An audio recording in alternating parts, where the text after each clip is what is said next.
GM, this is your daily debrief, starting with me. So I've been putting out plenty of content and I'm trying to make it kind of no shill, at the same time educational, and then also give some kind of dedicated alpha. So PYTH staking, watch this video. I think staking your PYTH will 1, help you shape PYTH. 2, I think that the PYTH token will gain some value, therefore you're less likely to have sold it straight away. And then from there, airdrop potential. Now, of course, nothing in this video is financial advice, just educational and opinion. Next, Phoenix Trade. This is a fantastic dApp, which is an order book system, kind of like Binance, but on-chain. So I really like using this. In my opinion, it's better than OpenBook, and OpenBook was from Serum. Then finally, I've also got this video, Camino Finance Points Alpha.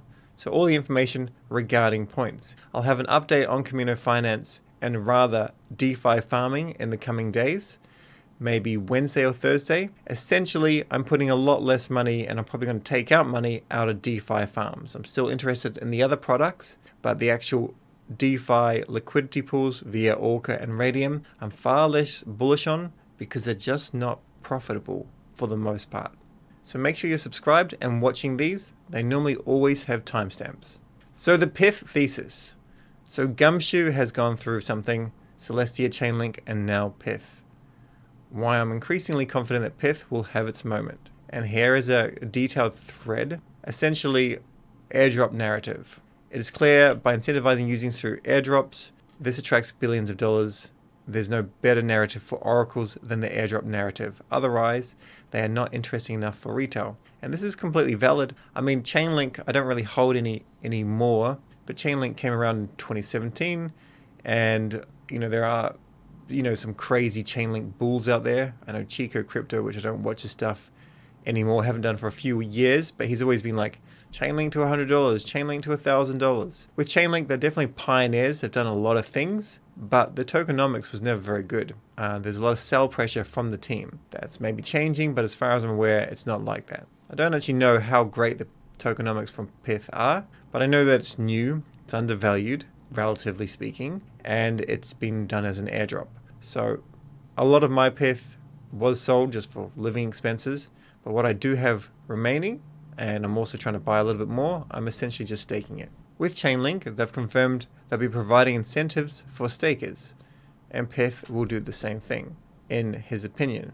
Then we've got why PYTH over Link. So Link staking is capped and fully allocated. No window for when caps will rise, which means no one can stake Link at the moment. So if you go and buy some Link on a DEX or maybe on a centralized exchange, you can't then put it on chain and then stake it and actually get returns. It's already been allocated. So really, what's the point? You're just betting on the speculation, or maybe you need it, the actual token for whatever you're building on an EVM, but it doesn't have the same potential that PYTH does. This next thing is PYTH airdrops. No airdrops have been confirmed, although the speculation alone is giving it a lot of strength. I've heard this from multiple sources, and Gumshoe is probably like the best researcher in Solana, so he's not going to get everything right, of course, but I would imagine if I have like a few sources, this guy would have maybe 10x the number of sources that I have. So I do think that by staking your PYTH, you're more inclined to get an airdrop from another protocol. With regards to the potential airdrops, and sorry I should be liking these, tokenless SOL projects with confirmed airdrops, such as maybe MarginFi or Drift protocol, new L1s and L2s. You'll be needing to probably play on them as well though, just to keep that in mind, like maybe like Say, not really sure exactly there. I'm not saying that Say would necessarily give you an airdrop, but if you were on Say and they're using PYTH as an oracle, then maybe by using that actual dApp, you're going to get an airdrop, which of course is to be expected, but also to try and bring users over by staking your PYTH, maybe you then get an airdrop to that dApp on Say. That's just an idea. And a PYTH price target, well, not thinking about this until the airdrop is confirmed, but obviously he thinks it's a risky trade, so just don't buy it at any point, be strict. Personally, I'm thinking to stake 1,000 PYTH in a couple of wallets, and then also maybe a smaller amount in a couple of other wallets as well, maybe 100 or something like that. And that would be for governance, and maybe it will result in something. We'll have to wait and see. I've done a video on cyberfrogs and how you can use Thor. You can check that out if you like, but if you're a Saga user, then you would have been airdropped a C NFT, and this gives you a 10% reduction on the actual protocol fees. The only things better than that are DJ and Ape Academy NFTs, and they basically get a 16% discount. And then the actual Cyberfrog, which is not this, but looks like this, of course, that gets a 20% discount on the fees. Next up, we have the Barrows doing their raffle tomorrow. So I've talked about this all the time. I just want to be very, very clear. I've given you some information before and it was not quite correct, but I own a Barrow and so does validator.com. These Barrows are now going for over 400 Sol, so about $40,000. And I got mine at like 150, 160, something like that. Now, what this is, it's a boutique group that essentially, this boutique group is just all about just, sharing alpha and at the same time bouncing off different ideas. And it's a very close, small group, and exactly how the Orphans fully fit into it.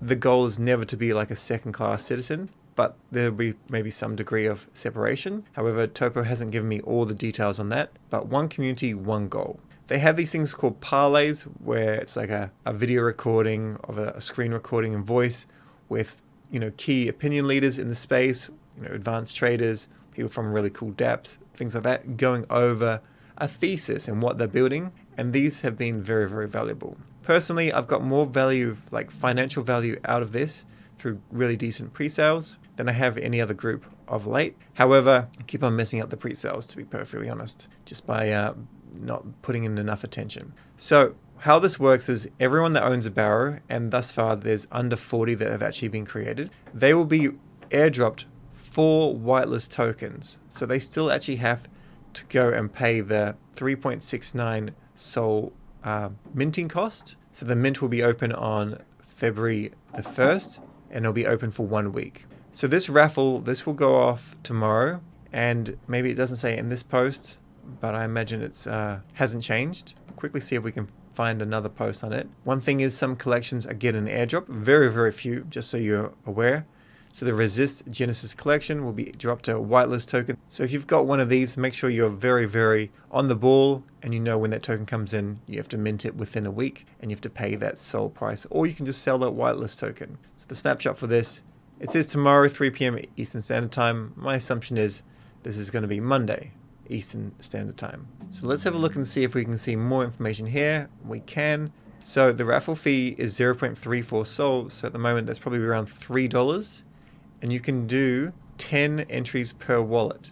So I'll just be honest. Right now, I know there's probably 50 or more people that will be going out there and probably having about 20 wallets and just doing 200 tickets. And, that's around $600 of just non-refundable raffle fees. And I'm going to do the same thing myself. So if you're interested in this, and I do think it's a plus EV play, then maybe you want to do a similar thing. The best way to do this, just so you're aware, is probably go and grab 10 or 20 raffle tickets early on. And then in the final hours, just see how many raffles are actually ongoing. But be aware, the final 30 minutes or whatever, all of a sudden that could double. I think this is one of those projects which will be a little bit stealth initially. It will just kind of be quiet. And then as soon as it comes out, it's just going to go up, up, up. The mint will happen after dupe. So there's that fresh liquidity in the ecosystem. This is my number one bit of alpha. If you can acquire an orphan or a couple, I imagine you want to hold one and maybe take profit on the other as the group grows. I think this will do well out of all the NFT projects that I'm currently in terms of floor price. All right, so Jupuary. We have 10 days left. Now, I've been very bullish on Jupiter and one of the earliest people that actually supported the protocol because it was so good. I won't give you all the details, but long story short, I have a friend that works at Jupe, and in the early days, Phantom used to use Radium for the in-app swapper, and if you swapped too much money, you'd have bad slippage. And I did all the ticket system for Phantom, and they eventually moved over to Jupiter. But Jupe is one of the reasons why Solana is so successful. So we've got 9 days left, and there's a couple of people that are not seeing the vision of Jupe. Now, I understand Solana Sensei's viewpoints. I always make sure that I can try and understand both sides of a viewpoint. But he was scared to claim mock dupe. Claiming sites for airdrops is not safe. It's 2024. We still cannot be doing dumb shit like this. Projects must do better. We need to change this ASAP. Please spread awareness. Okay, so this is a wrong take. I don't care about anything other than the fact that you just have to know that this is the wrong take. You must understand how this stuff works You also have to understand that if you don't get involved in mock dupe, that's completely on you. You shouldn't be connecting your ledger if you don't know how a transaction works. And I've covered transactions multiple times. I've covered how to use different wallets for different things, and I'll show you that now. But basically, if we jump into our Phantom wallet, I've got plenty of different wallets here. I claimed some mock dupe with quite a few wallets. They're all tutorial wallets. I understand how it works, and I understood that it was the correct actual link. But you need to understand that a transaction is safe and how to work that out.